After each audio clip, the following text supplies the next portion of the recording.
September. This is exactly when some of the sweetest, most resilient vegetables get their start. As the nights turn cooler, the days grow milder, and the soil's still warm enough to dig into.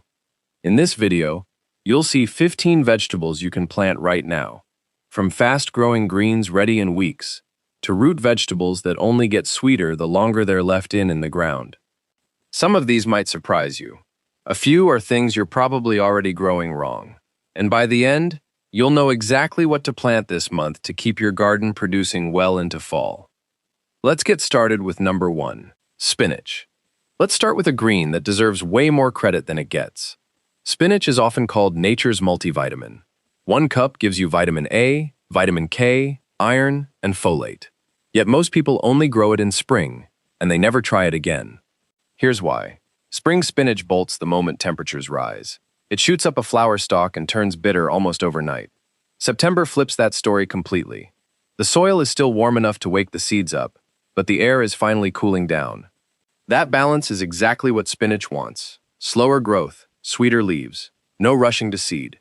If you've ever planted spinach in peak summer and watched nothing sprout, you already know the frustration. Spinach seeds struggle once soil temperatures climb past 85 degrees Fahrenheit. September brings the soil back into that sweet spot, so germination becomes far more reliable this time around. Sunlight is simple with this one. Full sun works almost everywhere. But if you're gardening in Texas, Florida, or anywhere in the deep south, a little afternoon shade keeps the leaves tender for longer.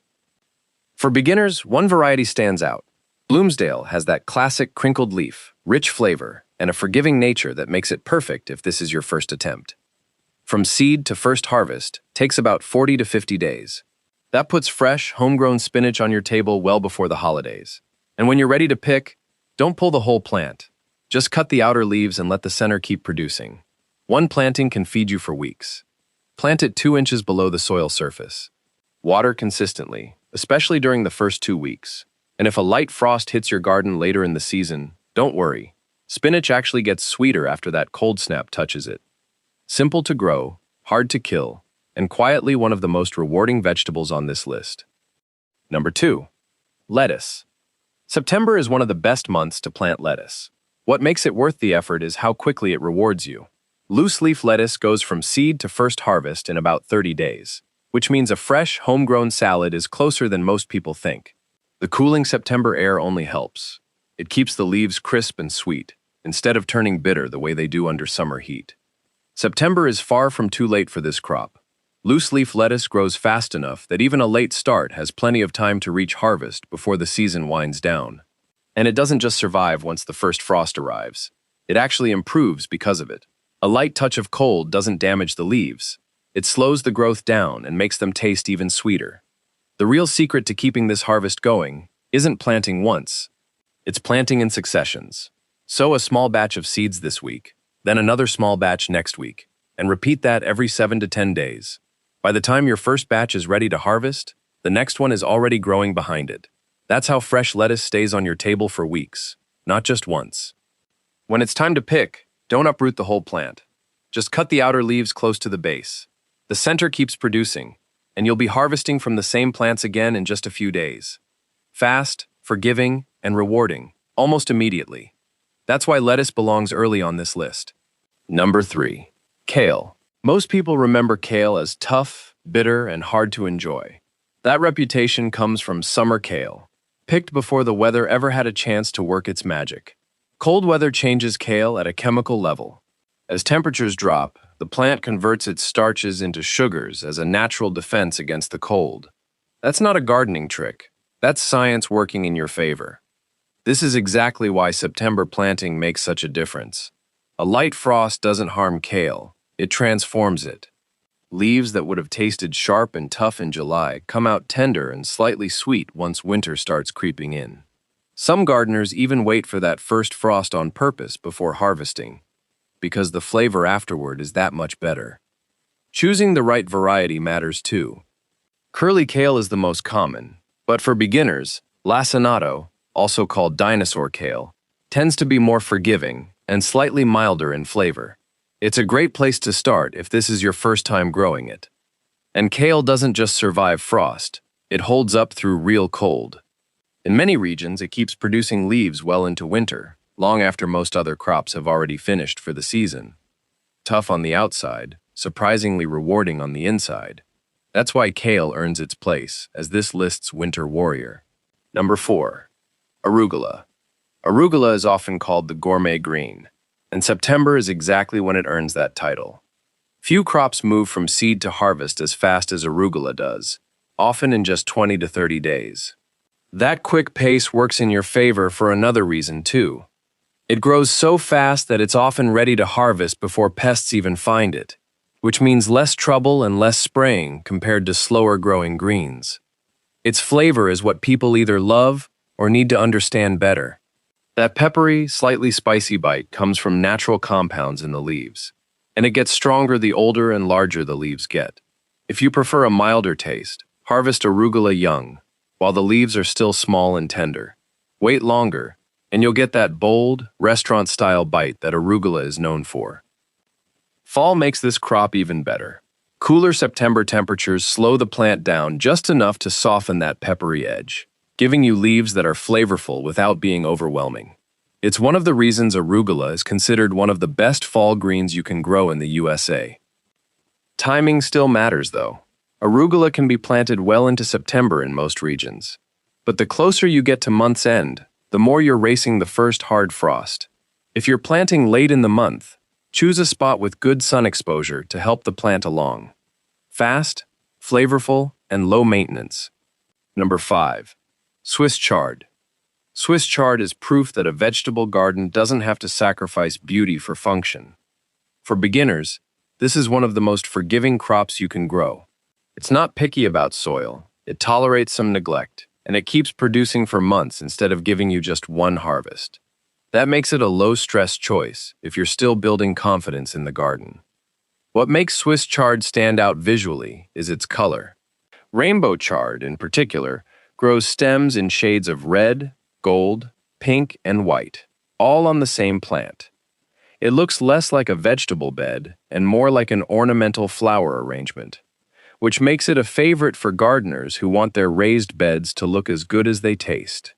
Plant it somewhere visible, like near a porch or a patio, and it doubles as a decorative feature. In terms of flavor and use, Swiss chard sits somewhere between spinach and kale. The leaves are tender like spinach, but the stems have a texture closer to celery, and they're edible too. Most people cook the stems and leaves separately, since the stems take a little longer to soften. Cold weather only makes this vegetable better. Swiss chard tolerates frost extremely well, and in many regions, it keeps growing right through the first few cold snaps of the season. That resilience is exactly why September planting works so well. You're not racing against the weather. You're planting a crop built to handle it. Beautiful, practical, and nearly impossible to kill. That's Swiss chard's place on this list. Number 6. Carrots. September brings a shift that carrots respond to better than almost any other vegetable. Nights turn cool while days stay mild, and that gap between day and night temperatures is exactly what pushes carrots to store more sugar in their roots. It's not just a good time to plant them, it's one of the best. One of the most common frustrations with carrots is ending up with short, forked, or oddly twisted roots, instead of the long, straight ones you were expecting. That problem almost always comes down to the soil, not the seeds. Carrots need loose, well-draining soil that goes at least 12 inches deep, free of rocks, clumps, and compacted patches. Any obstruction in that path forces the root to bend around it or split in two. If your soil is heavy or clay-based, working in some compost before planting, or growing in a raised bed, makes a real difference. Once the soil conditions are right, September gives carrots something spring planting simply can't offer. As temperatures drop, carrots left in the ground start converting their stored starches into sugars, sweetening the longer they stay in that cool soil. That's why fall-grown carrots consistently taste sweeter than the ones pulled in early summer. The longer they sit in that cool ground, within reason, the better they get. This makes September planting less about racing the season and more about working with it. Give the roots room to grow straight. Let the cold do its job, and you'll end up with carrots that taste nothing like the ones from the grocery store. Simple to grow once the soil is right, and quietly one of the sweetest rewards of a fall garden. Number 7. Beets. September works well for beets because they thrive in the same cooling soil that benefits carrots and spinach. The mild days and cooler nights give beets time to develop steady, even growth instead of the stress that summer heat often causes. One of the biggest reasons beets come out small or fail to form properly traces back to a step most people skip: thinning. Beet seeds are actually seed clusters, meaning several seedlings often sprout from what looks like a single seed. If you leave them all crowded together, the roots compete for space, and none of them get the room they need to swell up properly. Once seedlings reach about 2 inches tall, thin them so they stand roughly 3 to 4 inches apart. It feels wasteful to pull healthy young seedlings, but it's exactly what allows the remaining ones to grow into full-size beets. Here's the part most people miss entirely. Beet greens are just as nutritious as spinach, packed with vitamins A and K, and they taste great sautéed with a little garlic. That means every beet plant is giving you 2 harvests in one. You get the root for roasting or pickling, and you get a second vegetable growing right on top of it, completely free. Efficient, nutrient-dense, and one of the smartest uses of garden space this fall. Number 8. Radishes. Radishes are a cool season crop, which means September's dropping temperatures actually suit them better than the heat of summer ever could. And because they mature in just 25 days, there's still plenty of the season left to plant them, harvest them, and even plant a second round before the first hard frost arrives. Sow seeds about ½ inch deep, spaced roughly 1 inch apart. Crowding is the biggest cause of leafy, bulbless radishes, since the roots end up competing for the same small patch of soil instead of swelling properly underground. Radishes need steady, even moisture from planting until harvest. Letting the soil dry out completely and then soaking it heavily causes the roots to crack or grow oddly shaped. Light, consistent watering every day or two works far better than one deep soak a week. Sunlight is flexible here. 6 hours of direct sun is ideal, but radishes still perform reasonably well with a little less, making them forgiving for gardens with partial shade. They also don't need much feeding. Because they grow so fast, radishes are perfect for planting in small batches every week or two throughout September, keeping a steady harvest coming instead of one large batch all at once. Number 9. Broccoli. Broccoli behaves differently once the weather turns, and that difference is exactly why fall crops often outperform spring ones. In spring, rising temperatures push broccoli to bolt, sending up small, loose flower buds before the head has a real chance to form. September works in the opposite direction. As temperatures gradually drop instead of climb, the plant stays focused on building one tight, solid head, instead of rushing to flower. Most gardeners start broccoli from transplants rather than seed this time of year, simply because it saves several weeks that the shortening days don't always allow for. From transplant, broccoli typically takes between 55 and 70 days to reach full harvest size, so planting promptly in September still leaves enough of the season to get there before the coldest weather sets in. Consistent moisture matters more with broccoli than people expect. Uneven watering, especially during head formation, can cause the florets to separate or the head to develop unevenly. Deep, steady watering once or twice a week works better than frequent light sprinkles that only wet the surface. One detail that surprises a lot of first-time growers is that harvesting the main head isn't the end of the plant. Once you cut it, most varieties continue producing smaller side shoots for weeks afterward, giving you a second and even third smaller harvest from the same plant. For beginners, Waltham 29 is a reliable choice, known for handling cooler fall temperatures without losing quality, and broccoli tolerates cold better than most people assume. Light frost doesn't damage the head. It often makes the flavor slightly sweeter and milder. Number 10. Cauliflower. If broccoli rewards patience with a forgiving harvest, cauliflower asks for something closer to attentiveness. It's less relaxed about its conditions, and understanding why changes how you grow it completely. September works in cauliflower's favor before you even touch the soil. This plant doesn't want extremes. It wants the steady, moderate temperatures that spring rarely offers, and summer never does. As this month brings a gradual cooling instead of a sudden shift, cauliflower gets exactly the calm environment it needs to form one tight, even head, instead of struggling under stress. The real challenge with this vegetable isn't the growing, it's the color. Left alone, sunlight reaches the developing head directly, turning it yellowish and faintly bitter. That's the quiet failure behind so many homegrown cauliflower attempts. The fix is a step called blanching, and it's simpler than it sounds.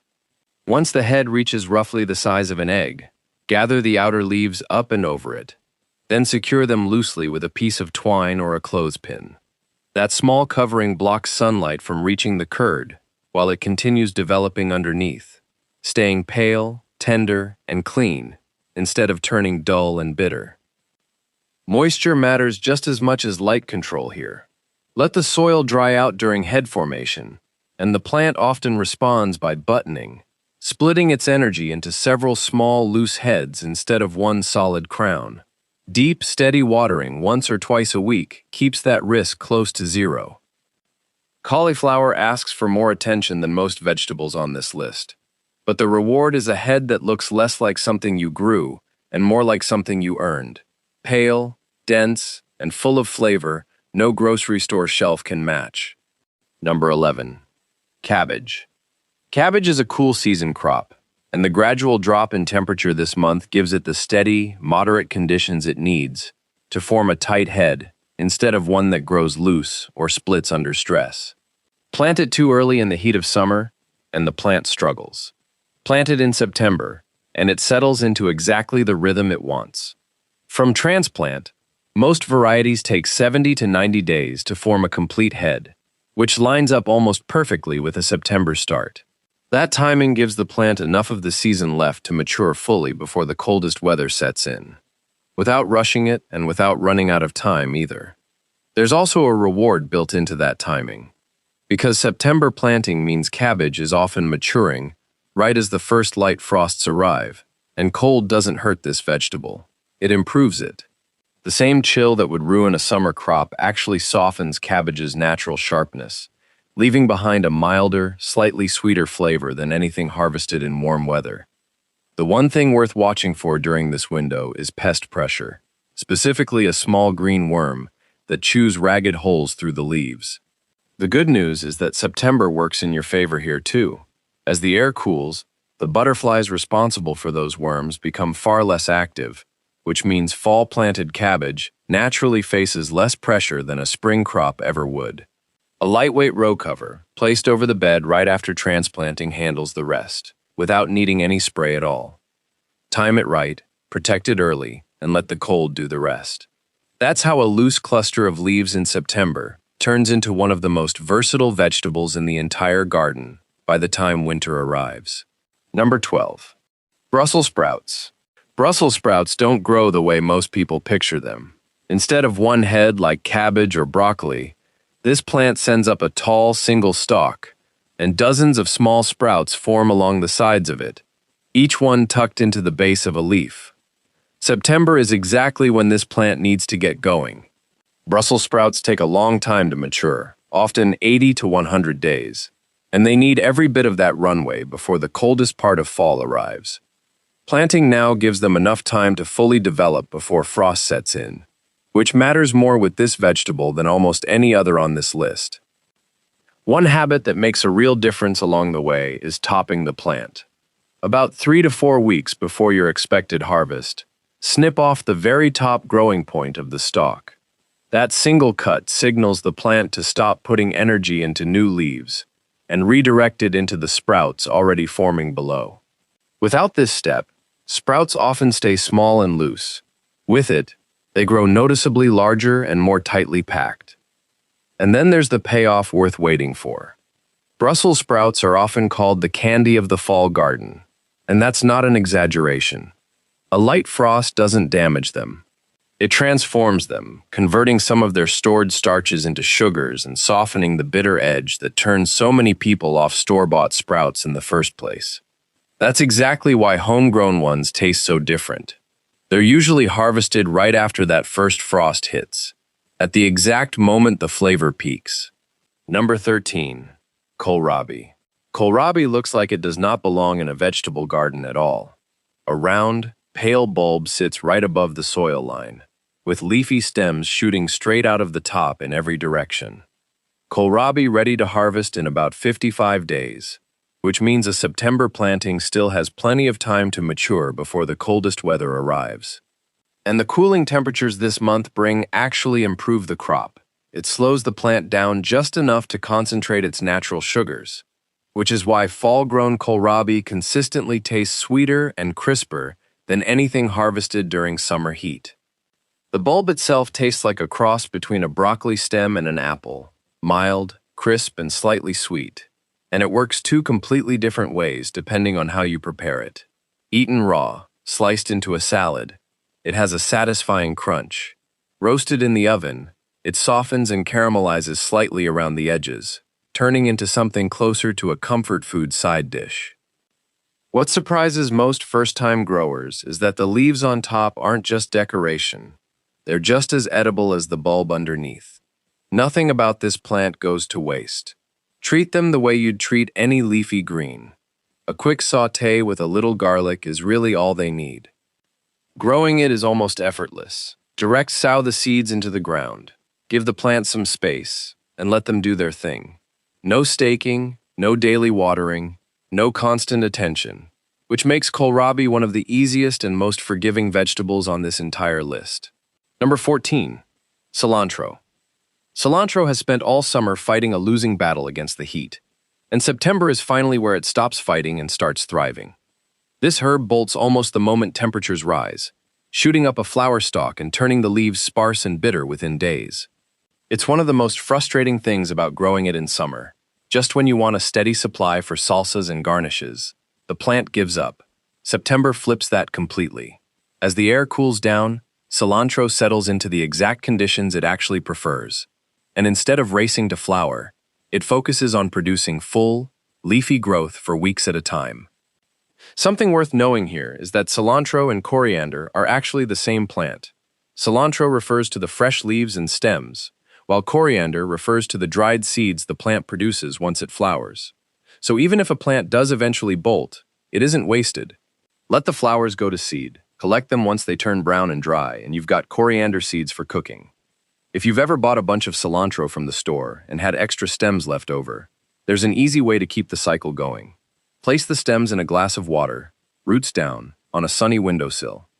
Within a week or two, new roots begin to form, and once they're established, you can transplant them straight into soil, giving you a second batch of plants without buying more seeds. Fast to bolt in heat, but finally in its element once the weather turns. That's exactly why September belongs to cilantro. Number 15. Dill. Dill closes out this list quietly, without much fuss, but with a purpose that goes well beyond flavor. Most herbs on this list have talked about bolting as a problem to avoid. Dill flips that idea. This is one crop where fall planting genuinely outperforms summer, because dill grown in the cooler stretch of September produces noticeably better foliage than a summer-planted crop ever does.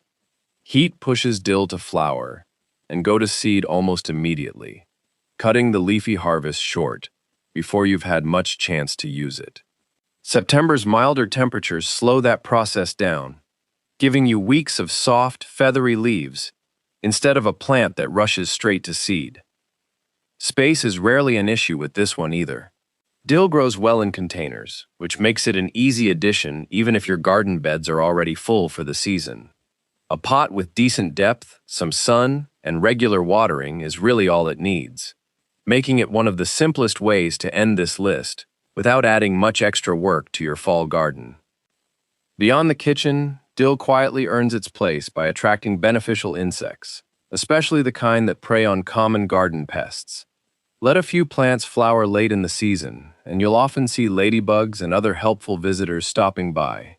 giving your garden a bit of natural pest control heading into the cooler months. Whether it ends up in a jar of pickles, a bowl of fresh dip, or as a companion doing quiet work in the background, dill is proof that not every vegetable on this list needs to be dramatic to earn its spot. Sometimes the simplest addition is the one that finishes the job best.